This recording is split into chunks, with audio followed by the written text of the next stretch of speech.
Happy Juneteenth. In honor of this holiday celebrating Black freedom, Urban Legacy is delivering a State of Black America address. First, we're going to talk about current economic issues in Black America and how they're impacting our lives. Second, we're going to discuss why focusing on economics will change our existence for the better. Third, we're going to talk about solutions, specific actions we can all take to make improvements and show that we believe Black lives matter. For our white, Asian, Hispanic, and Jewish allies who want to know what you can do, you are not left out of this equation.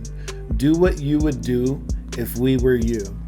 If you see us as equal, if you see us as human, prove that Black lives matter and love us the way you love yourself. We're not asking for any more, but we're not asking for any less. And we believe that the Black empowerment movement has made a lot of inroads that have made improvements across the board for all Americans of all ethnicities, races, and cultures. At Urban Legacy, we believe that Black lives matter every day, not just when an unarmed Black person is executed in the streets like a stray dog. With that spirit, we're going to release this video the day after Juneteenth, because our freedom is every day, and the decisions you make every day moving forward matter the most. This is how we show Black Lives Matter, and today is another opportunity for you to show it as well. A federal holiday to celebrate Juneteenth is appreciated, but it's not enough. We need legislation to deconstruct the criminal justice system, to still protect our voting rights, to create equity in various industrial spaces, and we need reparations that increase Black wealth the way the Homestead Act, the GI Bill, and so many other initiatives did for white Americans while they excluded Black people. Discussing Black economics will make today even more valuable for us as a people, on top of its historical significance. So many other celebrations you see today will be focused on the emotions of being released from captivity, but we're going to run the numbers behind Black existence and have an honest look at the state of Black America. First, let's run the numbers on Black economics. Black wealth is set to hit zero by 2053. At $171,000, the typical net worth of white families is 10 times greater than that of Black families at $17,150. In STEAM, that's science, technology, engineering, artisanship, and mathematics, Black participation is lower than all of our peers. Blacks are only 7.9% of tech workers, 6% at Apple, 6% at Twitter, 3% at Microsoft, 2% at Facebook, and 2% at Google. But we use all of these services. This is a problem because tech roles are some of the most lucrative, and the skills are the most in demand regardless if they're employed or self-employed. These roles change lives. Black self-employment is also too low. White people are 192% more likely to be self-employed than Black people. But you might ask, why is this a problem when 9 out of 10 businesses fail? It's a problem because that number is a lie. Only 20% of businesses fail in their first year. That's 1 out of 5. Only 50% of businesses fail after 5 years, and only 7 out of 10 go out of business in 10 years. The numbers also don't account for businesses that are sold, professionals who retire, businesses that are absolved, or when their owners move on to higher opportunities or get bought out. Statistics like these also don't give any nuance. There are industries that have much lower failure rates than others, especially in STEAM services, real estate, entertainment, and food service. False information discourages us from owning, but we are never discouraged from consumption. We have been rotated from slavery into becoming a cash crop of consumers. Our bi-weekly paychecks are picked from our communities like the finest cotton.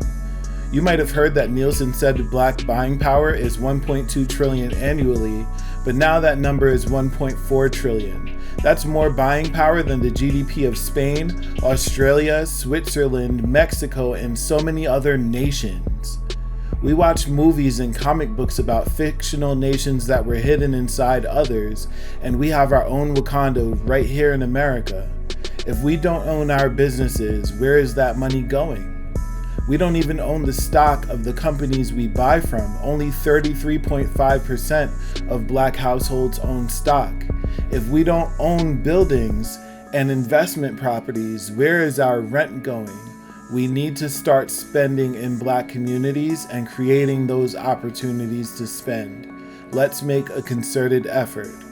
Are you concerned about jobs and disproportionately high Black unemployment, even before the pandemic?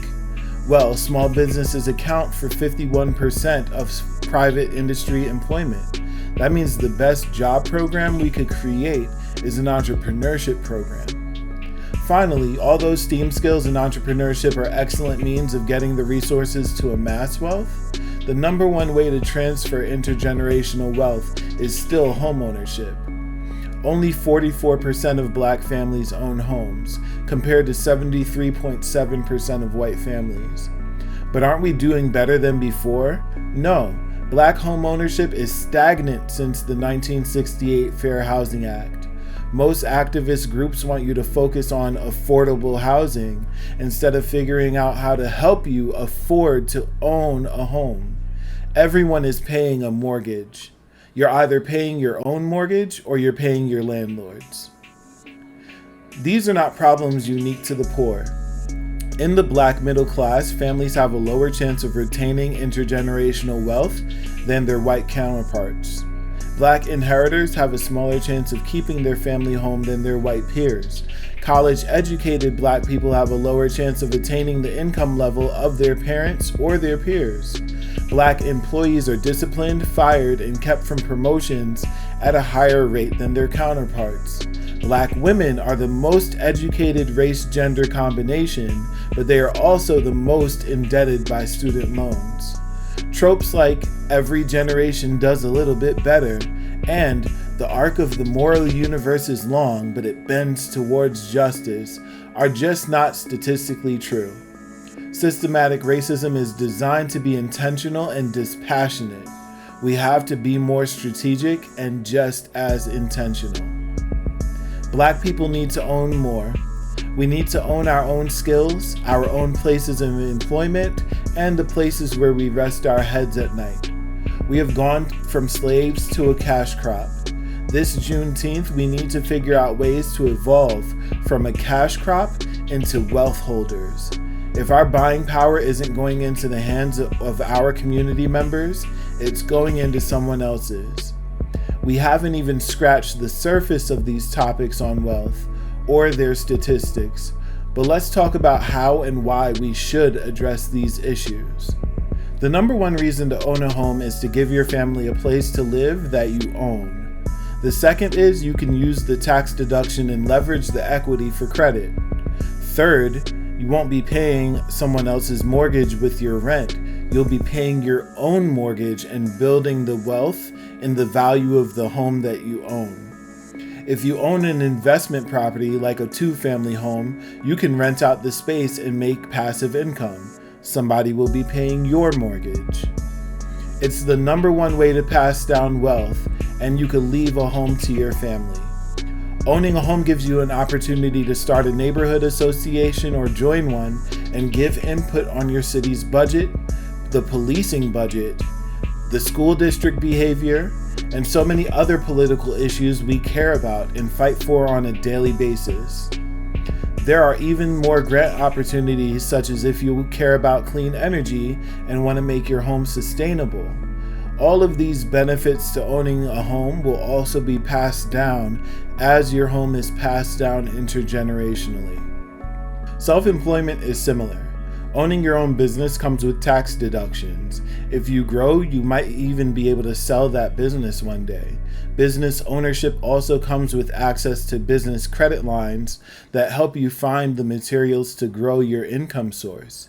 If you care about unemployment in your community, again, small businesses account for half of all private industry employment.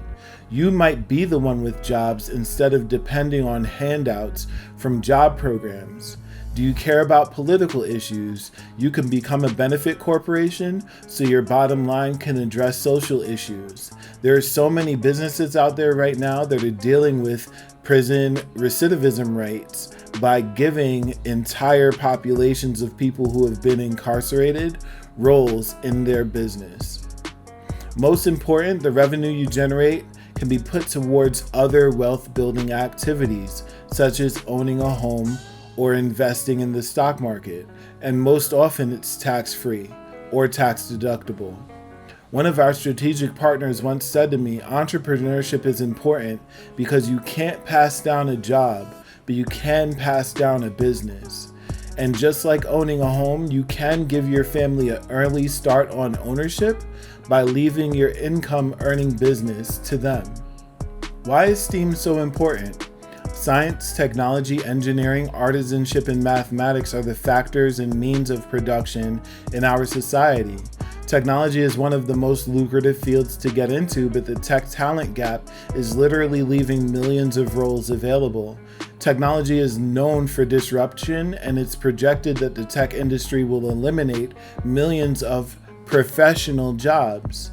This is an opportunity for us to fill those roles and start businesses to do work through contracts. Learn about tech now before your job is disrupted by innovation anyway. The tech industry also has an open source culture, which means that everything you need to learn to start is available to you online. If you're not into technology, that's fine. Science needs you as well. Healthcare is an easy example because the skills you learn are a science and there's an increasing demand for health professionals and services. Are you a grower or a farmer? Botany is a science. You can learn new things in hydroponic farming, and if you're in an urban area, you can learn about vertical farming. It's also a potential solution for the food deserts in Black communities and another opportunity to hire more Black employees. If you want to be a mechanic, there are opportunities in clean energy to become an engineer. If you want to learn chemistry, there are new opportunities to help clean our water or make packaging sustainable. If you're into visual art, music, performances, and more, there's a digital world of ways to promote your work through patrons. If you're into mathematics, there's a growing need for more CPAs as current accountants retire. The best part is all of these roles can easily help you start a business and own the fruits of your labor. Black people are innately industrious. Everything we put our hands to, we've excelled at. We have so many demands, and more wealth will give us the leverage we need to secure them economically and politically. This Juneteenth, we need to focus on Black excellence and how to bring more of it into fruition on a daily basis. If not for any other reason, let's make Confederate traitors spin in their graves and look up from the flames to see a nation full of wealthy Black people. We all need to work on wealth-generating activities.